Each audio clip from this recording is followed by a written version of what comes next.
যে ব্যক্তি চেটে পুটে খায় একেবারে খাবারের পাত্রটাকে দোয়া করে, বাহারের শরীয়ত কিতাবের মধ্যে এসেছে খাবারের পাত্র তার জন্য আল্লাহর কাছে দোয়া করে, আল্লাহ যে আমাকে শয়তান থেকে রক্ষা করেছে তাকে তুমি জাহান্নামের আগুন থেকে রক্ষা করিও। আমরা এখন ফ্যাশন বানিয়েছি এক টুকরো রেখে দেওয়া, ফ্যাশন বানিয়েছি দুই টুকরো ফেলে যাওয়া। এটা ফ্যাশন নয়, এটা গরিব হওয়ার লক্ষণ, ঠিক কিনা? যে ব্যক্তি মাটি থেকে গোশত কুড়িয়ে খাবে তার অতীতের গুনাহ মাফ করে দেবে আল্লাহ। কথা আমার না, কিতাবের নাম হলো বাশারাতুল মাহবুব বিতাকফিরিজ যুনুব, লেখকের নাম আল্লামা ওসিউদ্দিন আজরঈ দামেশকি রাহমাতুল্লাহ আলাইহি। এখানে 480টার উপরে হাদিস এনেছেন উনি গুনাহ মাফ সম্পর্কে।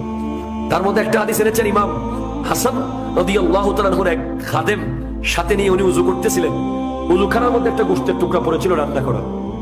উনি এটা নিয়ে খাদেমকে দিলেন, খাদেম রাখো আমি ওযু করে খাবো। উনি ওযু করে ওঠার আগে খাদেম খাই ফেলেছে। তো ইমাম হাসান পাক বলছেন গোশত কই? কই আমি তো খাই ফেলেছি। আইরে আল্লাহ, তোমাকে তার খেদমতে রাখা যাবে না। কেন? তুমি জান্নাতি মানুষ হয়ে গেছো,